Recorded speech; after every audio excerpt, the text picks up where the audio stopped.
I don't know how much I'm allowed to say. Downhill was always sort of the pinnacle. I always thought it was the coolest thing, like charging down hills in full face on sick bikes. I haven't been that scared to do a jump in so long. You're going 75 kilometers an hour off a lift.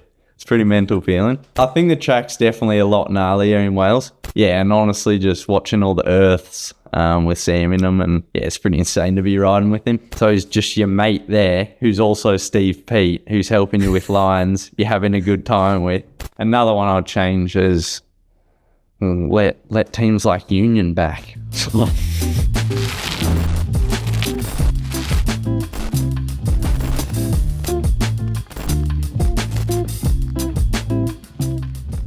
Racing. Brutal, fast, unforgiving. Ollie Davis knows the grind. Broken bones, shattered plans, but not Ollie's spirit. It's not the crashes, it's the comeback. Motocross routes, World Cup dreams, pressure, progress, new teams, new goals. Ollie shares it all. Do us a favour and help us keep bringing you great guests each week by hitting the like button down there and subscribing to the channel. All right, let's get into the show. Ollie Davis, welcome to the Downtime Podcast, mate. Thanks for taking some time for a chat. Thank you. Happy to be here. Good stuff. Well, let's start. Unfortunately, an injury, right? You've been sidelined for a little bit the last few weeks. Tell us what's going on. Yeah, so unfortunately not how my off season wanted to go, but yeah, I got a sort of late call up for Hardline just to sort of fill in and just do a few practice laps, and then that was going pretty well. I was having a ball, and then Frenchie from Maydini is like, oh yeah, you look good in practice, you're having fun, oh you may as well race or do a qualifying run. I'm like, yeah, I'd love to. And then the winds were pretty gnarly at the bottom, and I was just on like a real chill run. Yeah, I had like can't get injured in the back of my head the whole time. And then unfortunately went a little deep on the last jump. Nothing too crazy though. And yeah, just landed heavy, and obviously the jumps are that big that my front wheel just sort of gave in, and then did one more rotation and then fully just went, and then I hit the deck pretty hard, and yeah, so not ideal, but collarbone, yeah? Yeah, collarbone and shoulder blade. And then okay. a little, it's called a pneumothorax in my lung, where it's like it's a tiny hole. It's like where you hit the ground hard and it like bursts a little hole, but that heals super quick. So fair play. So have you had to have any surgery on the collarbone or shoulder blade or anything, or? Yeah, I had a quick surgery. I got in straight away thanks to Jack Moyer. I'm like, he's had a few surgeries, so I just talked to him and I'm like, yeah, wouldn't mind a surgery, because I have had a surgery in the past on my other collarbone and it healed super well, and it just, I like surgery. You go in and it gets fixed, and yeah, so I have 7 screws in a plate. So okay, yeah. And how's the recovery going then? What are we, like 4 or 5 weeks since? Yeah, four in a few days. So yeah, it's pretty, like with the collarbone, it's pretty chill. My shoulder blade's causing a little bit more grief, just pinching every now and then, but I think it's pretty satisfying progress, to be honest. It just heals super quick. So yeah, just being patient at this point. Yeah, and you've been able to keep a bit of fitness going, right? I'm pretty sure I saw you out on the road bike. Yeah. So pretty much roadie most days at the moment, roadie and gym. So yeah, you can still do so much. Like even when I was still in the sling and everything, like a few days after surgery, you can be in the gym and on a spin bike. So yeah, hopefully we'll haven't lost too much on that side of things, and yeah, hopefully we'll not lost too much I guess progress on the downhill bike, but yeah, nothing we can do but just keep charging. Yeah, fair play. So yeah, talk us through Hardline. Like, is that the sort of thing that when a late invite for Hardline comes up, is there ever a doubt in your mind? Like you say, the injury risk at an event like that is I would say relatively large. Like quite a few people went down hard. There were a few big injuries, and you got this pre-season thing. Like, were you toying between doing it and not doing it, or was it just an obvious yes to go and have a crack? Yeah, it's definitely, I was on the fence, to be honest. Like, World Cups are my priority, and the thing that's the pinnacle for me. So yeah, I was definitely on the fence, and then I was thinking about it, speaking to a few people, and I'm like, oh yeah, I'll go. Like, I had a national round the weekend before, and I could honestly get injured just as worse racing a national, because I'm pushing pretty hard there. And yeah, that was kind of my thought process, and I'll just go have fun. Like, you got to stay so focused there, like, sort of not let the ego get in the way, just do your own thing. And you just got to stay so focused. But unfortunately, yeah, some things out of control can happen.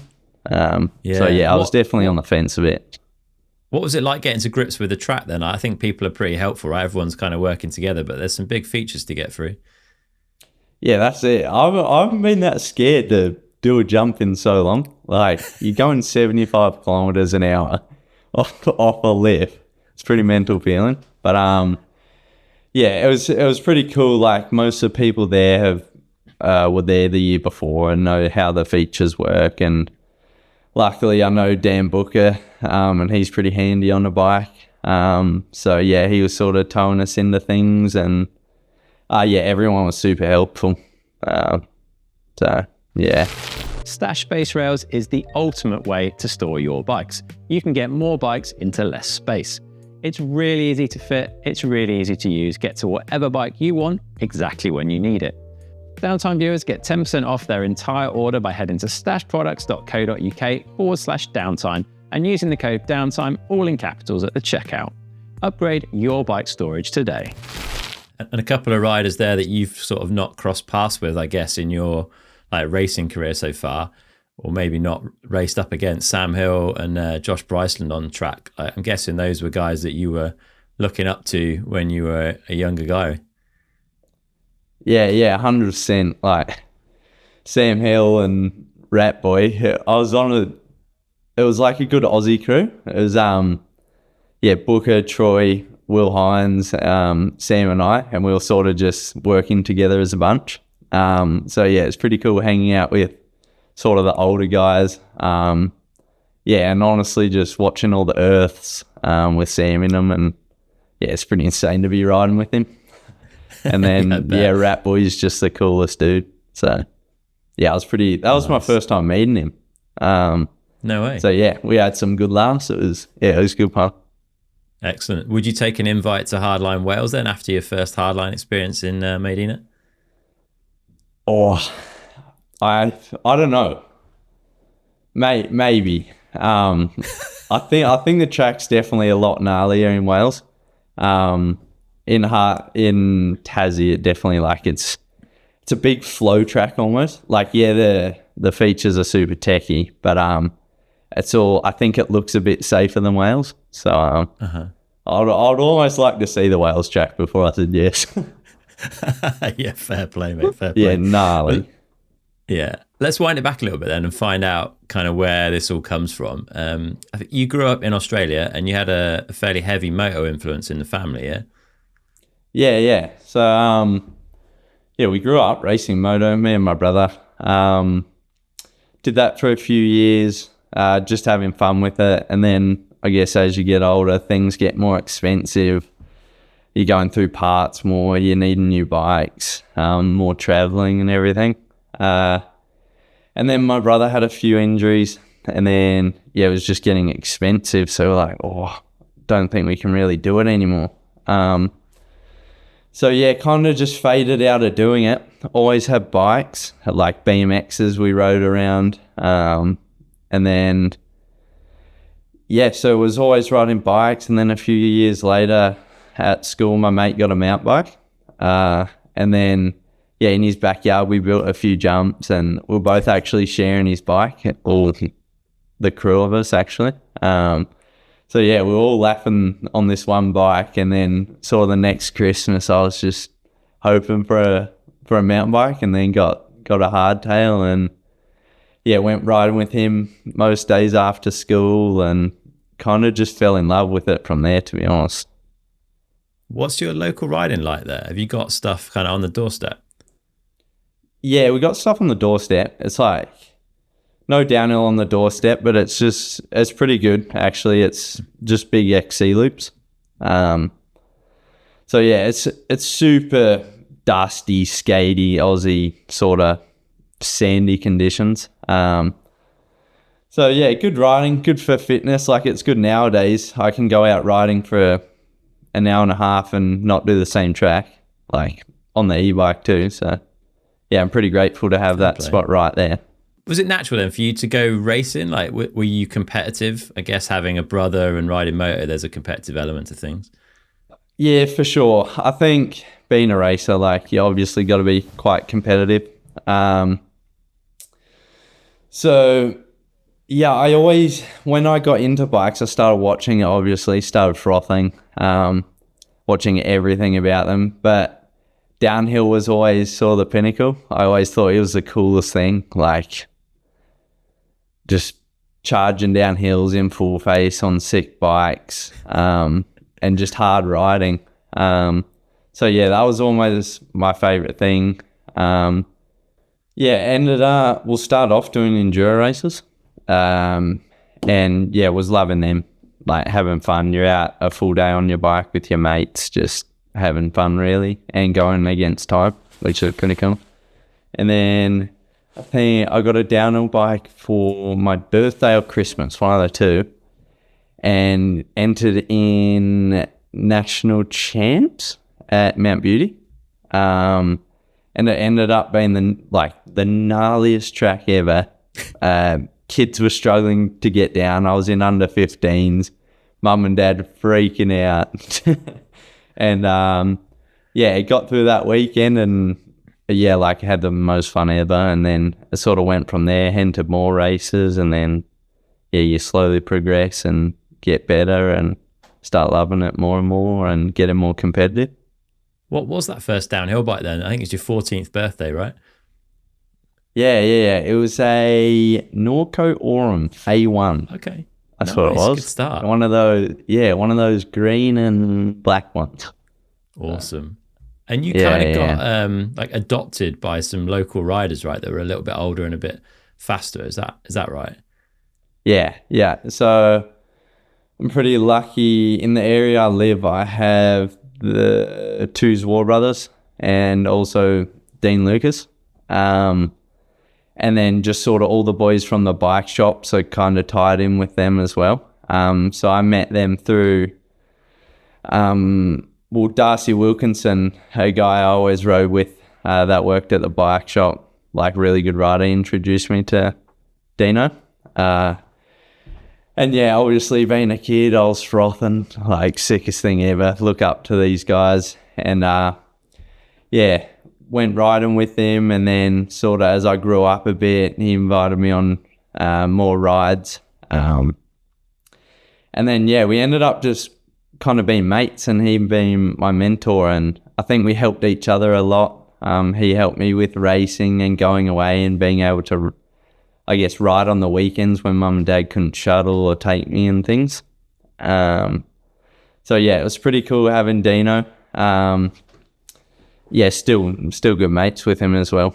Like, he's a guy I can go to if I need anything, and I hope the same, and I think the same goes that way. That's cool. Yeah, it was cool that your family felt safe, eh? They could leave you with these older guys, and they knew you were looked after, and they could take you racing, and it gave you that freedom, I guess, to just go and get stuck in and try and learn your craft. Yeah, that big time. Yeah, mum and dad were very grateful as well. Like, I would just go away riding with them on the weekend, and mum and dad would trust them and feel completely comfortable. So yeah, it worked out really well. And then perfect. Obviously having the Zwar boys who sort of had me on their team the first year union.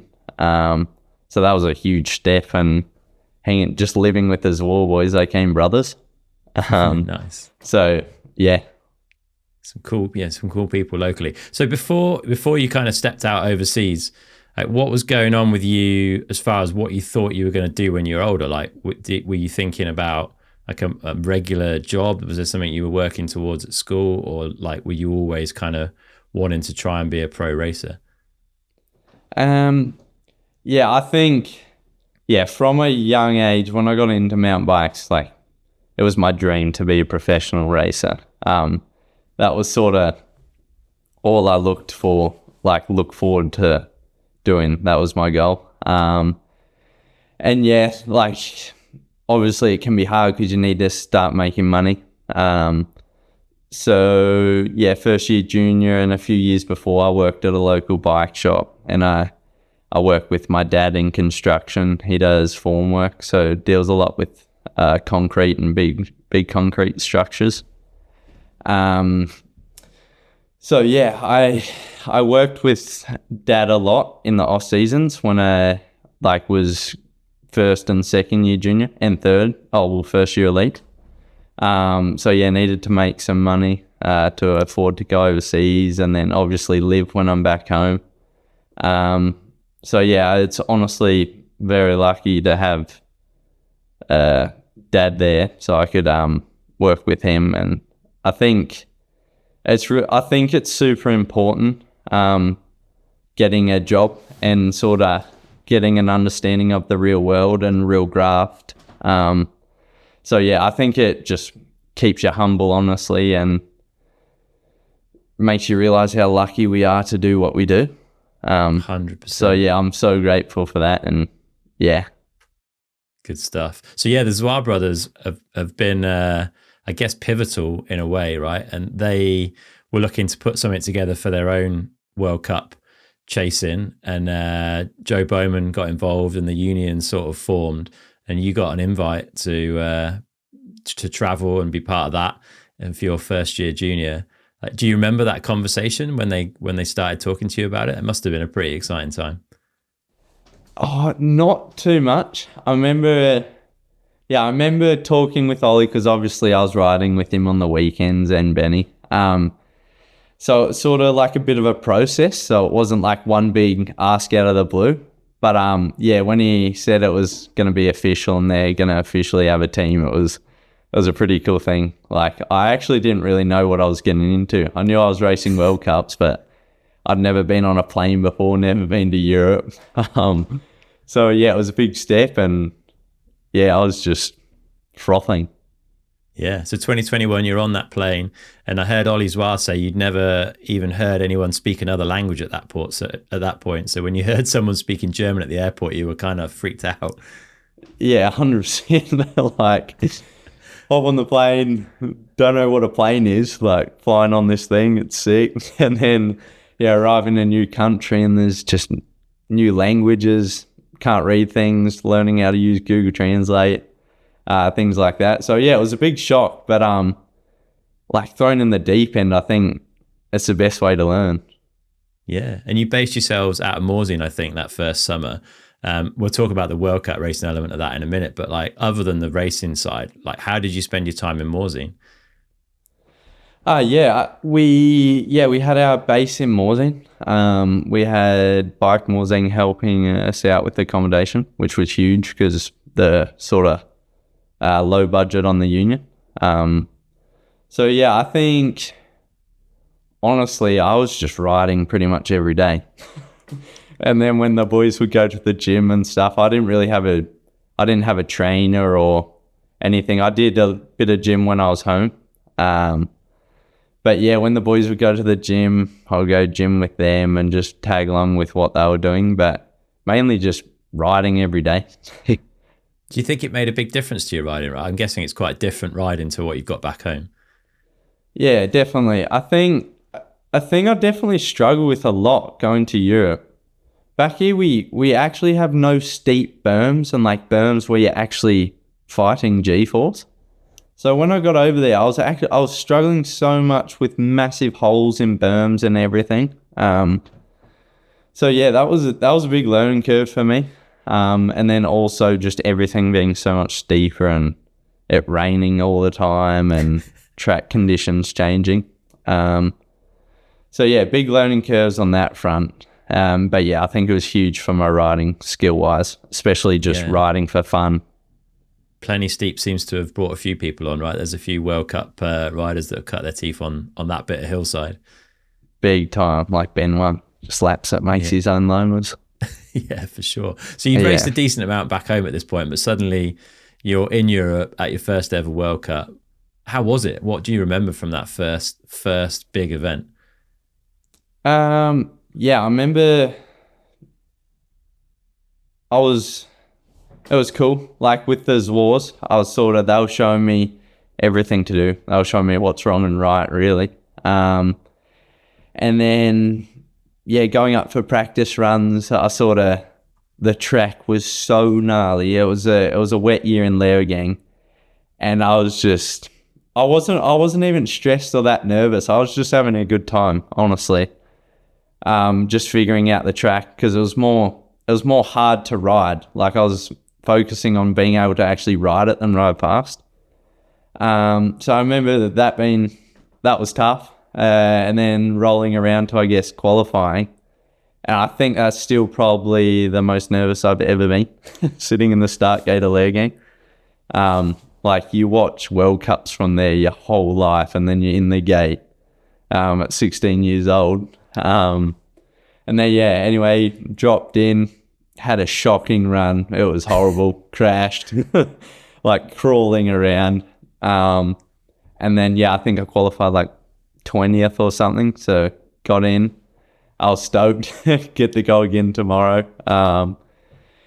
And then, the next day rolls around. That's when I'm actually nervous. I knew what it felt like. I'd done my first proper time run. And, I was nervous for that. And, anyway, day of practice is that morning of practice, dropping in for your first World Cup ever was shambles, had a crash. Got to the bottom. The Zwars were there. Dino was there. It was a moment I remember for sure. I was bummed, but it was pretty insane. I just did my first World Cup, and the people from my hometown pretty much are there at the finish line, and I get to share the experience with them. So, yeah. Very nice. Yeah. And you go from 24th in Leogang to 4th in Leger in your next World Cup. That's a huge leap. What happened between Leogang and Leger to enable you to make that shift? So I crashed in my Leogang race run, and it was just a bit of a shambles, as I said. But going to Leger, I've been riding plenty for a few weeks in the wet, just having fun on my bike. I sort of had a bit more confidence. I'd done my first World Cup. Coming into it, brand new track too. Was frothing it on track well. Looked amazing. It was sort of my style of track. And, was having just so much fun in practice and feeling good. And I think that's just when you ride the best. And then qualifying rolls around. I think I get 7th or something, like in the top 10. I was pretty stoked. I was like, this is sick. I can be up sort of the pointy end. And then, I think just carried that confidence into race day. Was feeling better on the practice morning. It was still like pretty slick weather. And then, had that confidence, dropped in for race run, had an unreal run, blew it a little bit at the bottom, I remember, which might have caused me third. But had an insane run, crossed the line, was over the moon. It was the best feeling ever. And then sitting on the hot seat for the first time. I was there with sitting next to Ocean. He was world champ at the time. That was a pretty cool experience. And then Lockie, who I'm pretty good mates with on the same team today, he bumped me out of this hot seat. And then from me to first, it was me, Lockie, Jordan, and then Jackson, all the first year 19. So that was pretty cool. I'll remember that forever. Yeah, you had a tough junior group, mate, to be fair. Lockie, Oisin, Jordan, Jackson, and there's more I'm sure I could name. Like, there's a hell of a bunch to be up against. Yeah, big time. But I think I wouldn't change it for anything. Like, I think it made us all better riders. It was so competitive. But I'm grateful I got to race against those guys and still doing elite today. Yeah, you're all pushing each other, and Yeah, some no doubt more victories in elite to come from that group as well. And you finished that first season overall in 6th, which I guess you came in with no expectations. Like, what were you hoping to achieve in that year? Honestly, I didn't know. I think that's the thing for all juniors coming into first year. They have no idea like where they're gonna sit. Like, yeah, you can roughly figure it out, but honestly have no idea because the tracks are so different, everything's so different, it's a different ball game. But yeah, I was just going over to sort of, I wasn't thinking too much of it, to be honest. I think that's the best thing you can do. It was just going over there, do the thing I've dreamed of doing, have fun. Obviously my dream was to podium, and I got quite close a few times but never podiumed. So yeah, that was sort of my thoughts going into my years of juniors. And yeah, had a pretty good year that first year, but then struggled with a few things that second one. Yeah, I'm guessing after that first season, like you were probably pretty fired up going into the off season, like ready to get a good second year junior under your belt. But you had a bit of a freak crash at Threadbow, right? Yeah. So when was it? It's like a few days before Christmas. We're up there for like a riding holiday. My family wasn't even there because I went early. And was doing just another downhill run on the track I know so well. And I think just going a little bit faster this time, and then obviously downhill riding, when you're a millimeter offline, it can go wrong pretty quickly. And yeah, end up having a pretty big crash and snapping my tib and fib pretty badly. And I just remember seeing my leg, and it was pretty dislocated, and it was pretty horrible. My first thoughts were like, no, I got a World Cup season coming up, I don't want to miss it. But yeah, I did, like, led on to a few other issues, like a few tendons in my foot, and that sort of carried on for a whole year. I was back I had surgery on Christmas, and then was back, I think it was the third World Cup of that year. Yeah. And I was pretty weak, like no bike time. I think I hopped on the downhill bike a few weeks before flying over. And yeah, just really battled all season, like kept crashing. I think I had these expectations, and I was trying to go too hard, and my body wasn't ready. I wasn't ready. Just kept crashing, just wasn't going well. And yeah, I really struggled with that. It was sort of hard to wrap my head around, because you leave, all of a sudden juniors is over, and then you got a bigger step coming off a pretty hard year in juniors. But yeah, after that 2022 season, I got a surgery on my foot to sort of fix up all the issues I was having. And yeah, it was sort of had a good off season there, injury free. And yeah. Did you realize at the time that your performance was like poor in your eyes because of, the fact that you weren't really prepared for the season? You'd had to rush through an injury recovery and come back, or were you like beating yourself up that you weren't performing? Like, do you know what I mean? Did you expect to perform? I didn't.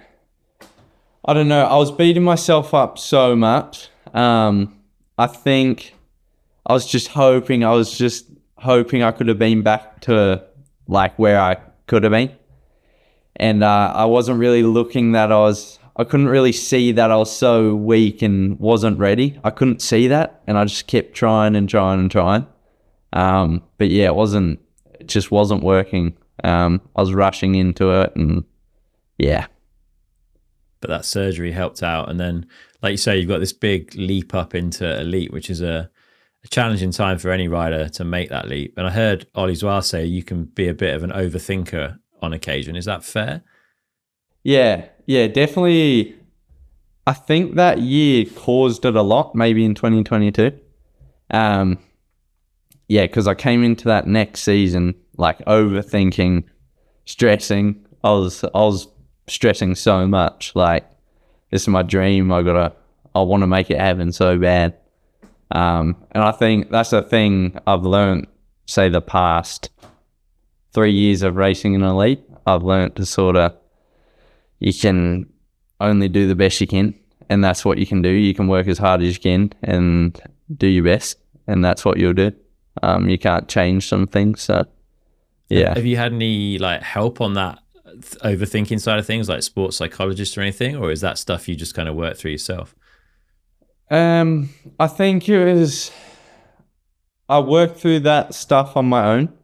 Definitely I got a trainer, which was like what you need. So that was huge, a bit of routine, and sort of things to do on a day-to-day basis, which is huge.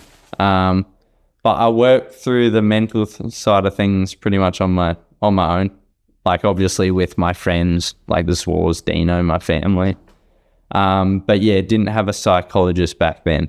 No. You have one now?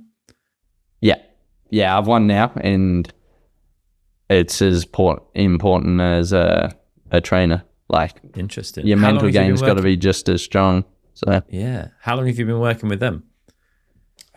When did I start? I think it was at the start of 2024. Okay, fair play. Fairly recent then. Yeah, fairly recently. You found a big benefit from that, from the sounds of it. Yeah, big time. Even like you have these strategies and everything, but even honestly just talking to them, letting out how you're feeling, that's just huge in itself. So yeah. Any particular like tools or techniques that you've used with them that you find works? I speak with Laura. Her name's Laura. I speak with her. She's so flexible and good, so I'll give her a text, and then the next few days we'll be talking on the phone. But for me, it's more so venting sort of my problems and how I'm feeling. And I think that's such a big thing to just get off your chest. And then she's so supportive, obviously. And then, yeah, she'll give me some strategies, but nothing like that I put. Oh, there's a few things like planning out your things so they don't all pile up into a bigger problem at the end of the week. Just small things like that. But yeah, just those small things add up and make such a difference. Yeah, but having someone to offload to is maybe the biggest part of it. Yeah, I think so, yeah. Yeah, interesting. So yeah, coming back to 2023 then, like arguably a bit of a breakthrough season for you, but didn't start off particularly well, right? Lenzerheide Leergang, for example, probably not your finest days at the office. Nah. Yeah, so coming into that season, I didn't really know where I was going to stack up first year elite. And then, yeah, coming off that 22 season. But, yeah, my first 2 races weren't so ideal. Just missed qualifying in Lenzerheide, and then crashing in Leergang and missing qualifying again. And then I'm sort of thinking at that point, I'm like, what? I've got to make something happen. Like, it's sort of, I've got to make it happen now. Then had a few weeks in Schladming, just riding, training. You have those little breaks, so you try getting in as much training and quality bike time as you can. And then, what was the next World Cup? I think it was Val di Sole. Yeah, Val di Sole. Came into that. I was feeling good on the bike. I had been feeling good as well in Lenzerheide and Leergang, and the weeks before. So it was sort of just that thing, like I can do my best, and that's what I'm going to do. Was feeling good on the bike. I put Lenzerheide and Leergang behind me. Like, you can't really dwell on those because it's not going to get you anywhere. And then, yeah, qualified like 32nd, I think. 31st, and I was like, 31st, yeah. And it was the biggest weight off my shoulders. It was sort of a moment where I'm like, oh, I can I can actually go quite fast. Yeah, so, and then again, like that first year juniors, once you have something like that, the confidence and weight off your shoulders is massive. And then, yeah, I'm just like, oh, I can so do that again. Like that wasn't out of my reach at all. And then pretty much did the exact same run and just missed finals, got 32nd.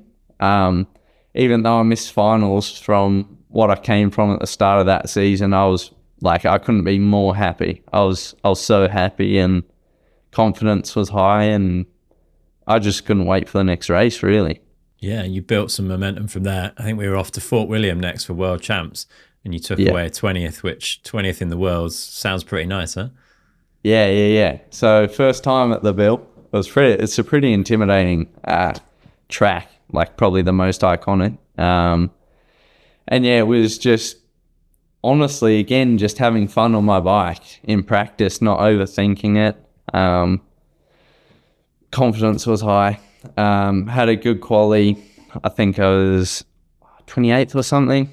And then, yeah, good racing comes around, got 20th. It was a little bit rain affected, but I think that was another good thing that helped me a lot, got me a few more positions. And then, yeah, to get 20th in the world, I was losing it. It was so thick. It was and yeah, insane. You keep building from there, right? Like Andorra next, 17th in the sort of quali. We lost semis, I think, that weekend was how it worked because of the weather. And then 11th, so close to the top 10, but your best elite result at that point, yeah? Yeah, that season, like, it was just building each one. Like, to go from 20th at World Champs and then qualify 3 positions better in 17th, I was like, yes, we're making so much progress. It's working. And then, yeah, to go into racing, I think that was the first race I was like, I'm going to, like, let loose a bit. I'm going to go for it. And, yeah, went for it. Like, that track's so gnarly and fast. So I think to put a good run down there, you're going to be, it's so close to the edge because it's so fast and loose. And then, yeah, lost a bit of time down the bottom, which caused me, could have got me a good few positions, but insane result. I got 11th, close to a top 10. And then, yeah, just the same thing. I was over the moon, happy, and couldn't wait for the next one again. Yeah, and it was Ludenville, which is an incredible track, super steep, looks like a fun one to race. And your results there, like, it's rare to see someone make such like consistent progress through the time sessions. So from, I think, 32nd quali, 18 semi, and then cracking the top 10 with a 9th in finals. Were you disappointed with that 32nd because you'd kind of been performing higher than that, or was that just a good steady build through the week? Yeah, so I think for me at that point, I wasn't really going for the overall or anything. I was just taking each race at a time. So a lot that year as well, it was sort of just get through qualifying, not crash, not get a flat, don't do anything silly. So that was just one of those kind of runs. And yeah, wasn't phased at all. No, I can go faster than that. Was just happy to be through. We're back at the gate again for semis. And then that's when you got to start going faster. And then, yeah, did that 18th. I'm like, yeah, that's good. That's all we needed to do. But yeah, obviously still wanted a bit more. After 11th, I was like, oh, so close to the top 10. And then, yeah, that day, I was pretty nervous for this one because I feel like I was starting, the expectations come in, and then you start seeing yourself towards the pointier end. And then, yeah, expectations can be so gnarly. Yeah, it puts so much pressure on yourself. And then, yeah, on that track, which I didn't really think suited me too well, like it was wet, it was super slick, like pretty long track as well, with the super flat top section, which I really struggle in. And then to go down, do an unreal run and get 9th, that sort of proved to me Like I can be at the top and ride a track that I didn't think suited me as well. So yeah. Good feeling, yeah. And were those results then enough to start putting you on the radar of a few teams? Were people starting to talk to you? Yeah. So after that one, that's sort of when we had to. Well, I was like, with the help of Joe, start talking to a few teams, and them talking to me.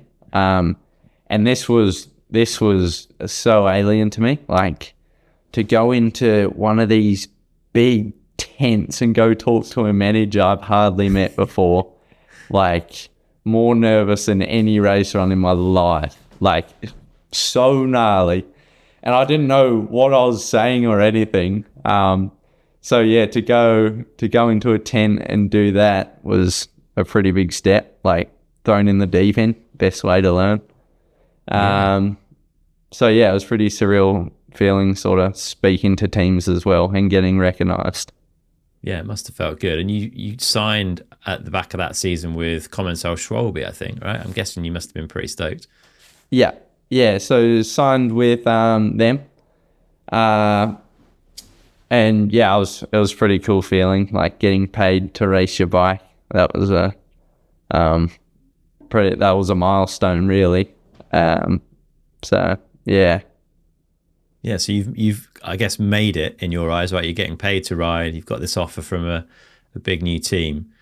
You kind of, I guess, getting used to that, kind of working towards the start of the season. Do you remember when the call came through from Santa Cruz? Yeah, I do actually. I was at National Champs when I got the message from Seb Kemp. And obviously I've known the Santa Cruz guys for a long time, being on the union. And yeah, I sort of had to blink. Oh no, what did he say?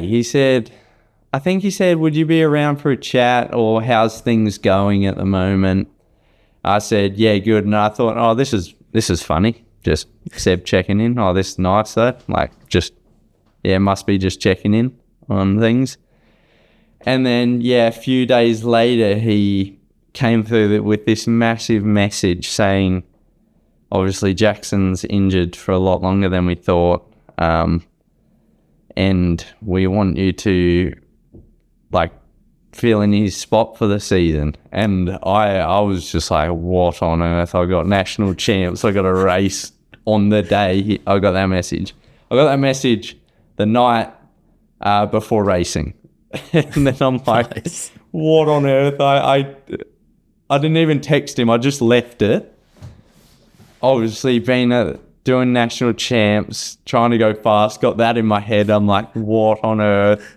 I couldn't even focus on national champs. Ended up having like a pretty big crash. I clipped my pedal in a pretty treacherous section. And then, honestly, like rolling down, I was like, doesn't even feel like national champs. It's almost like I forgot it's on because of this message. And then, yeah, had that call with Seb. And I'm like, yeah, I would love to. That's an opportunity you got to take, especially, well, I guess coming from a season where I guess teams were pretty full on their riders. So, yeah, to get a message like that, I couldn't believe it. I was like, what on earth? Yeah, but that then leaves you with a tricky conversation, I guess, because you've got to speak to Commensal Schwalbe and deal with that. Was that an uncomfortable thing for you to do, or how did you work through that? Yeah, obviously it's never going to be like the funnest thing in the world to do. But Geordie, who owns Commensal Schwalbe, and then Max and Yannick from Commensal, everyone was good about it. Like they definitely saw my side. Obviously, like it's quite hard because they chose me as a rider. They could have chosen like other people, but they chose me, and then maybe lose out on other riders. So it's a hard situation. But yeah, everyone was good about it. Santa Cruz, they worked out all the money and all the buying out and everything like that. And yeah, I'm just grateful for Geordie and Coinsile, Schwalbe and Max and Yannick from Coinsile. They were good about it. That's good to hear, man. Yeah. And Jackson's not the biggest human, but they're a big set of shoes to fill. Like, how did it feel getting involved with that team? Yeah, big time. Like Jackson, insane rider. It was at the start. I was like, I'll be like, it's just like, I'll do what I do. Like, it's opportunity. I won't let it get. I'm just lucky to be here in that situation. That's how I was thinking.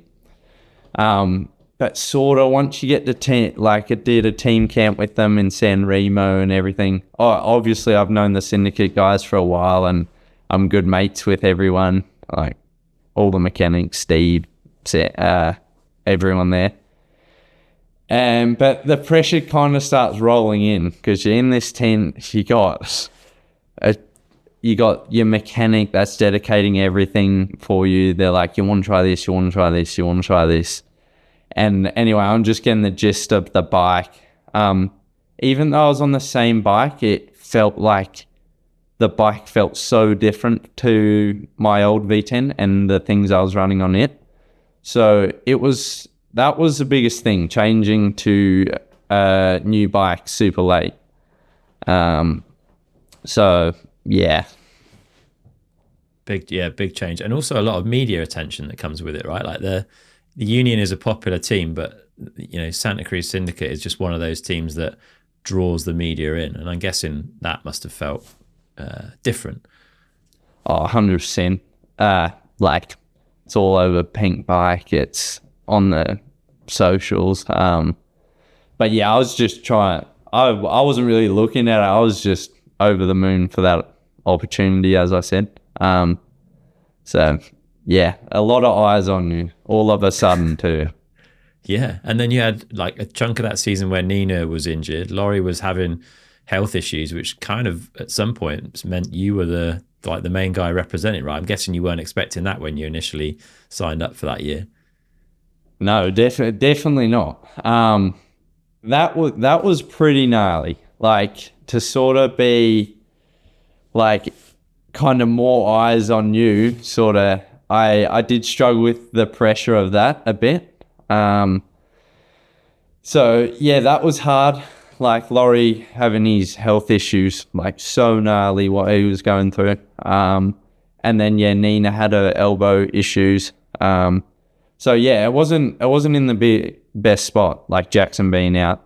So yeah, I was just doing what I could, racing my own race and yeah, just trying to learn from everyone, and it wasn't going so smoothly. Like I was having mechanicals and crashes, and it just kind of wasn't going so well for me. Not the team, just me in my riding and the pressure. I wouldn't even say pressure from the team. It's sort of pressure from sort of all the outsider media. So yeah, that was pretty gnarly. Yeah, how was that season then from your perspective? Like, it sounds like you're not kind of super happy with how you rode, but yeah. I look, to be honest, I wasn't very happy with my riding, like my performance that season.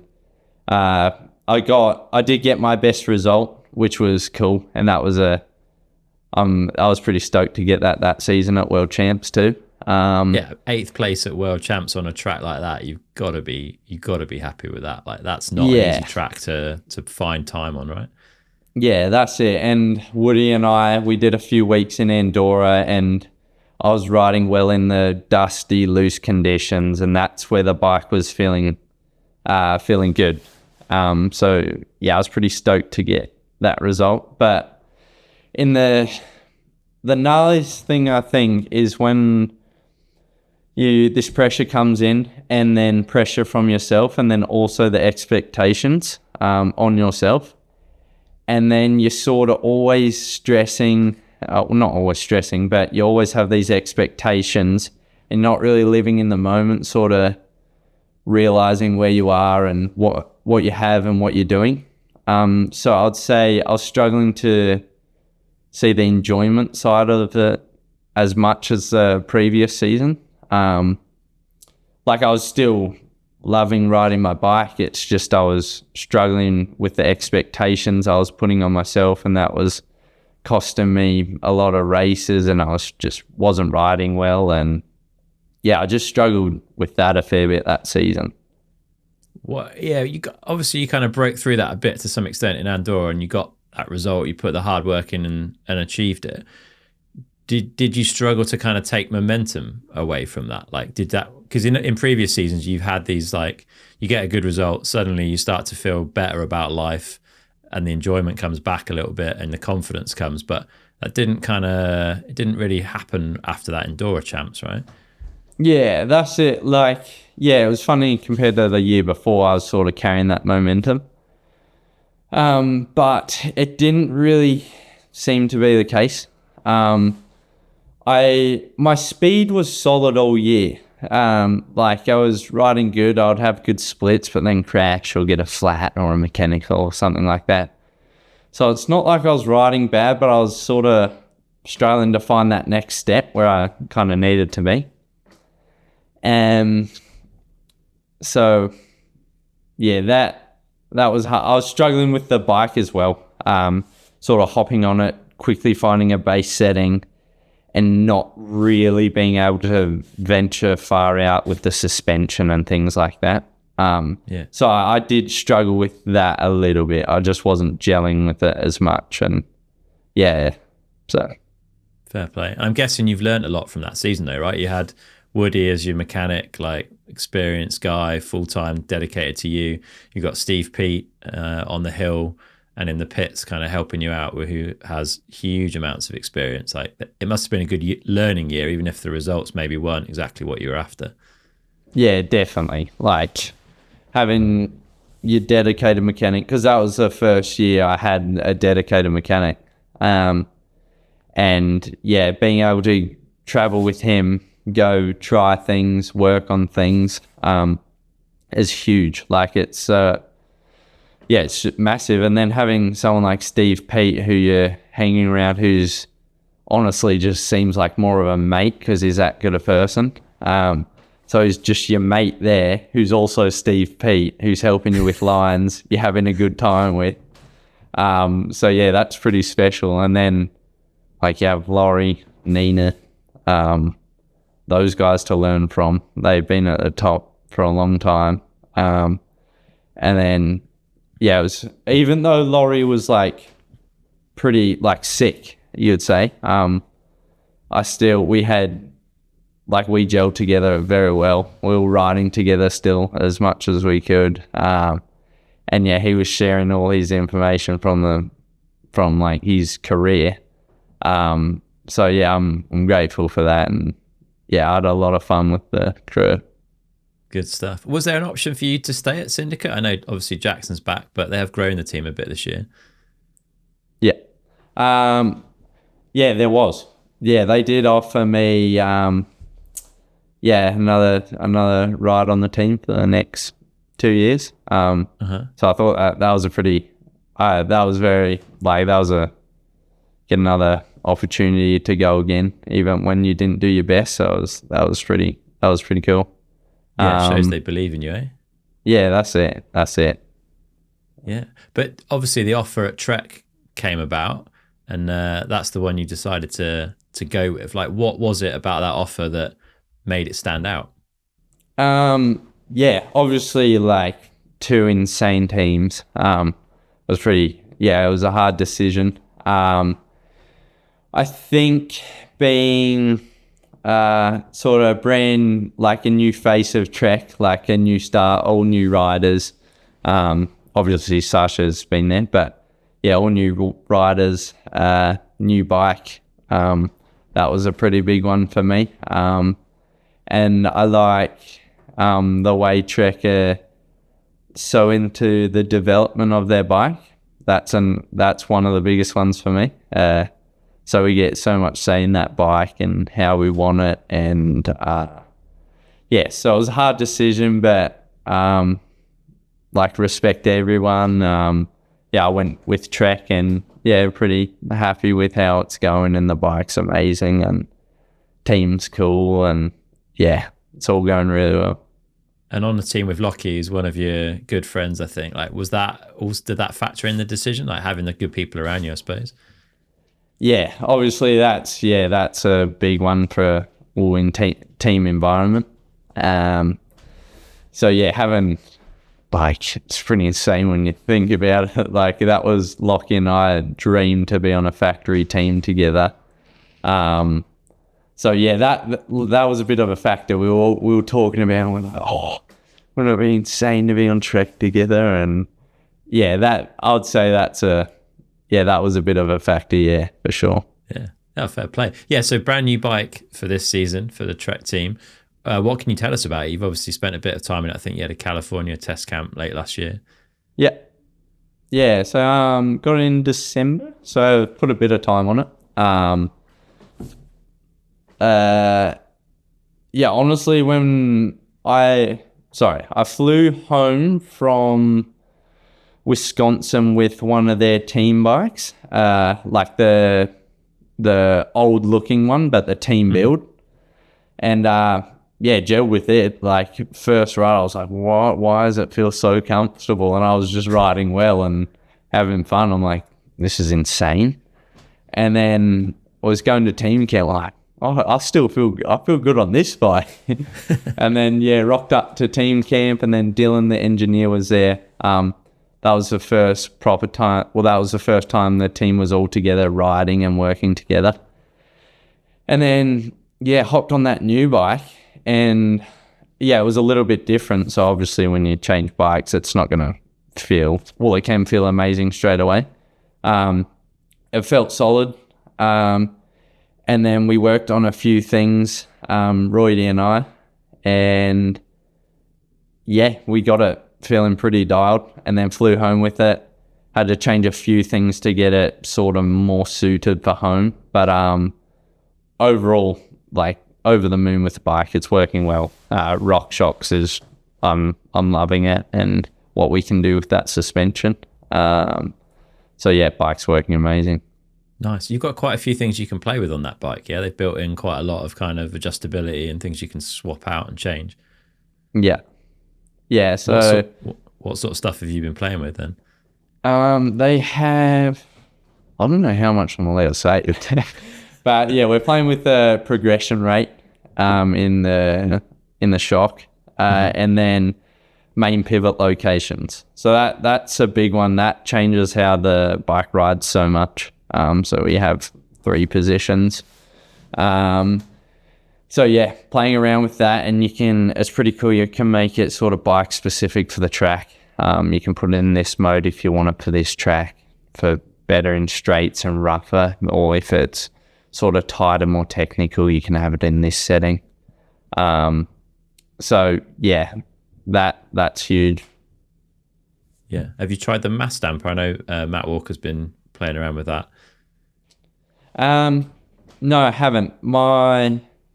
Look, I'll be open to it. It's not something I want to jump on right now. In my eyes, I think that's sort of a last resort thing for me. I'd rather get my bike set up as best I can, suspension-wise, wheel-wise, trying things on the wheels, like anything.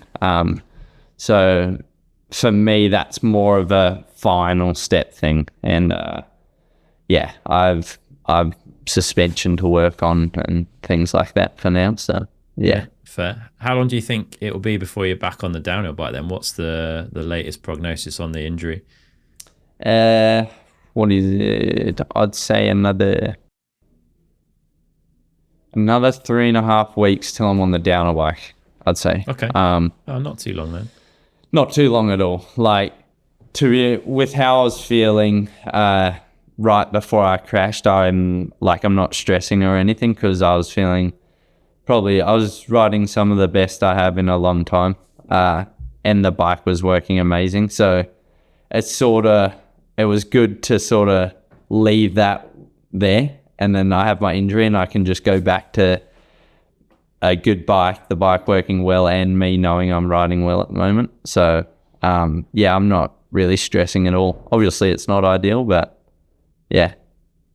Yeah. What are your plans then, like once you're back on the downhill bike before the start of the season? What kind of stuff do you want to get done?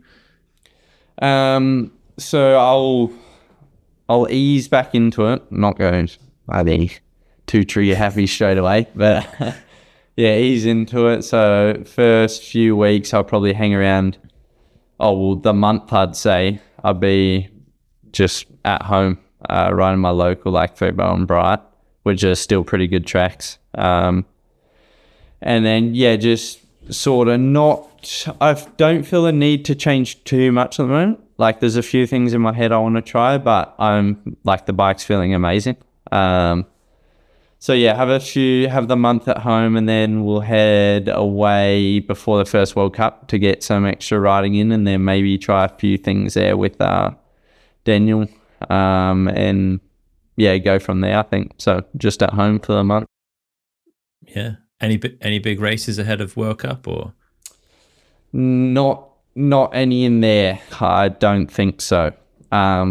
Which I'm not too fussed on because I've had a lot of racing, or a lot of racing before this, like our national round and Hardline. So yeah, I was pretty bummed to miss Crankworks. I was looking forward to that one. That sort of one where you start properly going fast. But yeah, no races between now and the first World Cup, I don't think. Interesting. Yeah, it's going to come around quickly. It's going to be good to see you all back on track and see how it all pans out. We've got a couple of questions in hot off the presses from Joe Bowman.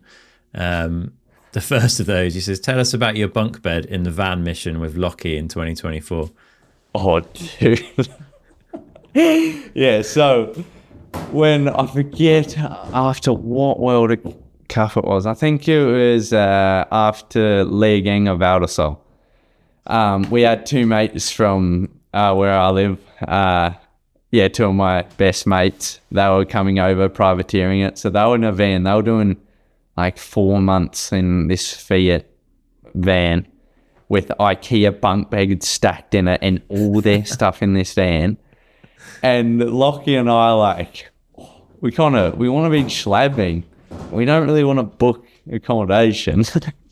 And then we're like, it'll be way more fun getting a van and just getting some bunk beds from IKEA and just doing the 3 weeks or whatever it was in the van.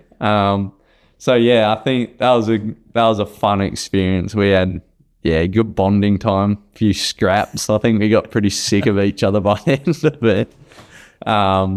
But yeah, that was one of my highlights of the season. That was unreal, and I'll do it again. And yeah, it makes you realize how good you have it when you're in accommodation with the team and you have a chef and everything. So yeah, I can imagine a little bit different from the syndicate lifestyle. Yeah, big time. I think they were like, "What are you going in a van with bunk beds and what are you doing?" Good work. Yeah. All right, the next one from Joe is, what's the number one thing you'd change about mountain biking right now? Oh, that's a big one. Probably say I'm not the biggest fan of sort of the short content advertising, I'd say. I do miss sort of the big mountain bike movies like at the Earths and everything like that. I'm not the biggest fan, but it is the way it's going, and I guess with all sort of the new short reels and ads and promoting the real short way like that. I think we need to, like things like Death Grip. It's the sickest thing ever, like big projects, big movies, sort of get away from the reels a bit and, here for the big movies. Yeah, we need a gamble too, right? Yeah, that's a pretty big question. I'll say another one I'll change is let teams like Union back. That's so I don't know how it's happened, but it is, and it's so sad because the Lockies, the Ronans, like they're going to be so hard for people like that to come through and look at them. They're some of the world's best racers. Like even if I was a few years later, I wouldn't be able to do it. And I have mates from home who can't race this year, and yeah, that it's so sad to see that that's happened. But yeah, it's sort of the progression won't be coming in as much. The young kids won't be coming in as much. So yeah, I find that really hard and sad to see, and especially being from the union and seeing what it's created is pretty sad. Yeah, fair play. Are there other young fast Aussies coming through that we should be watching for? Like, what are the names we should be looking out for? There's a few, like, it's always pretty solid in Australia and New Zealand. We got Zach Bradley. He raced his second year junior this year, I think. He's on that high country team, if you've heard of it. So that's a small Australian team. I don't know what their plans are with the new rules and everything. I think federation entries, things like that. Byron Bess is looking good. There's so many kids, like at national champs, and they're all going fast. And I wish I was there on the weekend to sort of see everyone, because I haven't really done a national champs. Well, I haven't really been to too many national races in the past, but yeah, it's looking good for the young Aussies. Good stuff, man. Well, we should start wrapping up. We've got our final 4 questions that we've asked many people over the years. And the first of those is, if our listeners had £150, which is about 300 Aussie dollars, to improve their performance on a bike, what would you recommend they go spend it on? Here we go. Has to be on a bike? No, it could be anything to do with like getting faster on a bike. It doesn't have to be specific to the bike. Right. I'd say obviously you need your essentials like tires that wear out quickly, but if you could maybe put $150 mightn't do it, but I'd say put that money away for fuel and things like that to go traveling to better tracks. I'd say that's more important than getting the latest kit, anything like that. So I'd say invest that into going to good tracks and getting good solid riding in. I'd say that's where I'd spend it on for sure. Solid. Good answer, mate. I like that one. All right, second question. If you could wind back the clock and sit down with yourself age 16, what advice would you give him? What would I say? I'd say, I think it sounds cringe, but live everything in the moment. Like, live in the moment. Don't build up too much pressure. Don't put too much expectation on you, and take a step back and look what you're actually doing and have fun. Easy to say, hard to do though, right? Big time. You can get caught up in it pretty easily, but yeah, just to have fun. That's the biggest one. For sure. All right, third one. If you could have a coaching session with anyone, past or present, who would it be, and what would you want to learn from them? Right. I've been pretty lucky to sort of meet all my idols, like Sam Hill, Greg Minnaar. Let's say it would be pretty cool doing some laps with Sam Hill. Like, I'll chuck him on the Iron Horse and we'll go do some laps. I think that'll be some of the funnest riding ever. At his local too.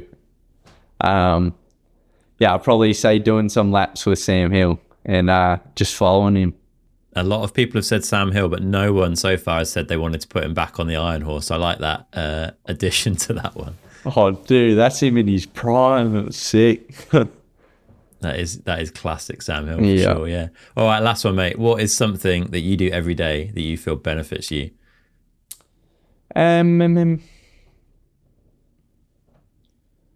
So I want to say something outside of training, because training every day definitely is beneficial and makes you feel good. What would I say? I say,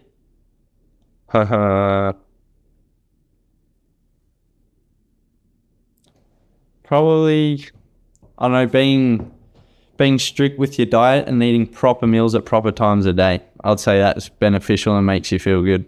Sounds basic, but yeah, that's probably one of the most important things. And brush your teeth every day, how far have you gone with twice a that? day. Have you got like, have you got help from like a nutritionist or something, or are you just trying to eat like good, fresh fruit and veg and all that kind of stuff? Yeah, so I don't have a nutritionist, but I have my trainer, Chris Kilmurray, who's pretty dialed with those sorts of things. So he'll keep me updated on what like proteins to eat, when, and stuff like that. But I think if you just try to eat healthy, buy good quality meats, good quality vegetable and things like that, and eat good amounts, I think you're going to be pretty dialed. And then the right things after, say, gym and rides.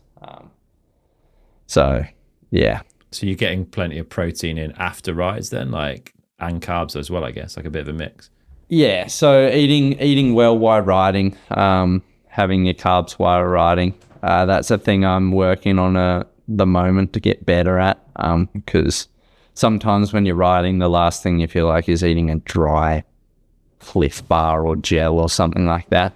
So yeah, just working on that, and then yeah, obviously having the right proteins after trainings for recovery and gains. So yeah, good stuff. I'm sure the gains will be coming, mate, and yeah, hopefully once this injury's through, you'll be back on the downhill bike and up to speed quickly. And we're all looking forward to seeing how that whole Trek team and you get on throughout the season. If people want to follow you, like, where's the best place for them to be looking? Yeah, just on Instagram, Ollie Davis .6 on Insta, and then yeah, Trek Factory Racing on Insta as well. But yeah, I think I'm excited for this year, and I think it's going to be a pretty cool year with the team, and yeah, I'm excited. Good stuff, man. It's been an absolute pleasure. All the best for the season ahead. We'll stick links in the show notes to those stuff so people can find it. But yeah, we'll hopefully see you back on the bike soon, mate. Sweet. Thanks so much for having me. Enjoyed it.